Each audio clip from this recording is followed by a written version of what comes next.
All right, so we're back. Today I wanted to redraft the 2025 draft class with hindsight from each player's rookie year. Um, now that the season's over, we're going into the Super Bowl, we kind of know how some of these guys performed, if they were worth or not worth their draft spot. And I think things are going to shake up a little bit. Things are going to change, and I think teams would change their mind with hindsight of how things might have worked out. So, without being said, we're going to kick things off here with the Tennessee Titans. And so, originally, the Titans obviously took Cam Ward here. And in this redraft, I'm going to have them stick with Cam Ward. I don't really see a reason to change. He started to come into his own a little bit at the end of the year. He started to perform. Brian Callahan was fired mid-season. His head coach was fired. I mean, it's a tough situation to be in Tennessee in his first year, and he has nobody to throw the ball to, no weapons, barely a running game, pretty lackluster offensive line. The Titans are just a mess. I think he did the best he could with what he had, and I think at the end of the year he started to look pretty decent. So I don't really see a reason to change this selection. I think you could honestly have your franchise quarterback here. He needs some help. He needs development. They hired Robert Saleh as their new head coach. I don't know how much I agree with that. I think I like Saleh as a coach, but I think the situation's a weird one for him to come into. I think Cam Ward needs a lot of help, a lot of developing, and they need to bring in a pretty viable offensive coordinator, which I think they brought in Brian Dable, if I'm not mistaken. If that's the case, then Dable could absolutely work with Ward. But yeah, they just need a credible offensive coordinator to come in and to work with Cam Ward and to get it out of him. But I do think that he has a bit of a dog in him, and I think he can play at a high level. So I don't see any reason to really change this pick. You get a quarterback here at 1 and you move on. Coming in now at 2 with the Browns. This pick was originally traded to the Jaguars, who ended up selecting Travis Hunter here.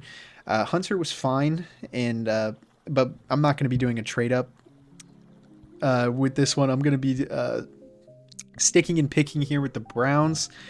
I think here for the Browns, what honestly makes sense to me, and it might take me a second to scroll down here and find him. Well, no, he was in the first round. I'm going to have them go ahead and I'm going to select Jackson Dart here. Maybe this doesn't make a whole lot of sense, but to me, I think Jackson Dart performed the best out of all of the rookie quarterbacks. I think Tyler Shuck was good as well. And Cam Ward, I think, started to come into his own, like I said. But I think Jackson Dart was the most NFL ready. He has to stop relying so much on his legs in the run game, and actually rely on learn how to read defenses and process. And I think all that will come though. Again, Dart was in another situation where Brian Dable was fired mid-season. Now Dart dealt with some injuries, but I think overall he had pretty consistent play. I think he gave the Giants a lot to be excited about going forward.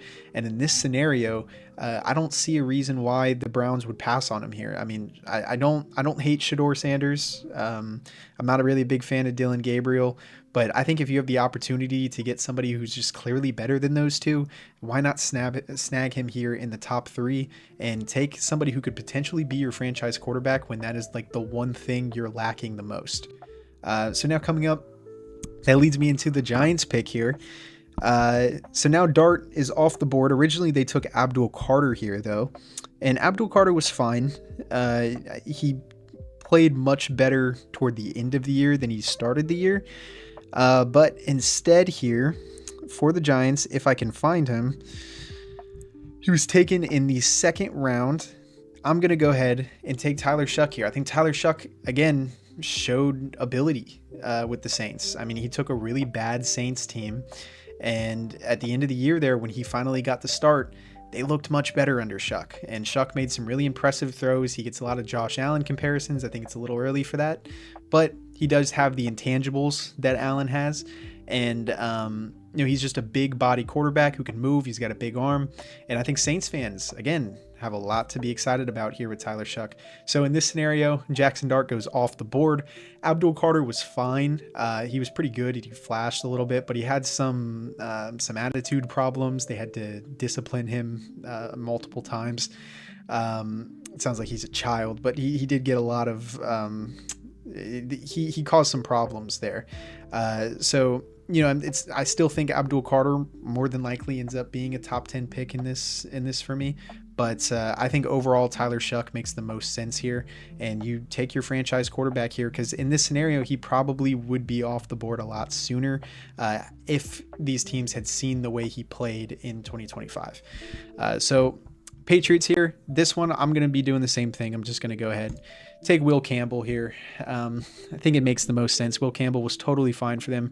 He got hurt toward the end of the year. I think he struggled a little bit in the beginning, but he really became one of their best O-linemen, maybe their best O-lineman.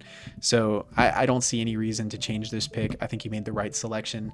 Shore up that offensive line and get Drake May that protection that he needs. And that's exactly what they did. It worked out fine. I don't see any reason to change this. Jaguars now on the clock.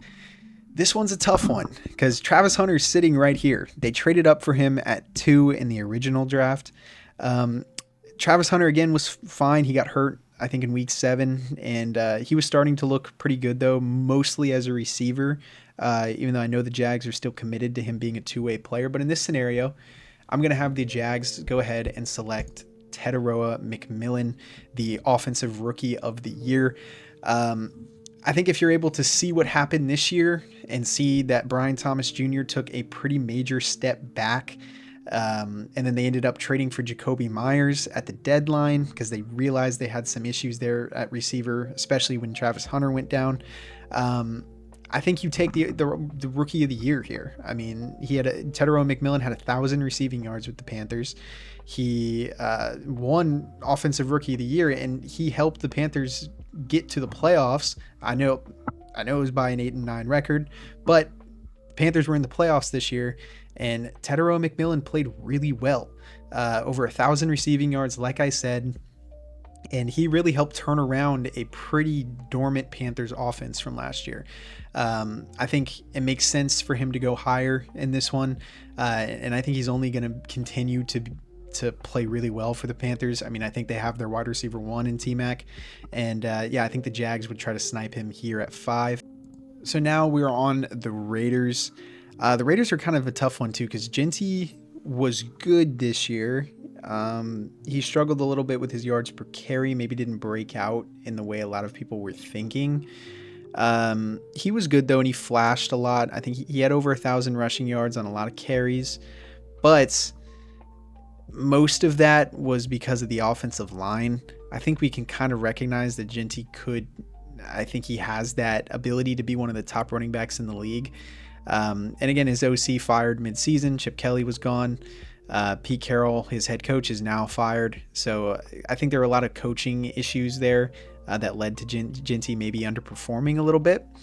But overall, I don't think they'd really change this pick. I'm going to stick with Ashton Genty here.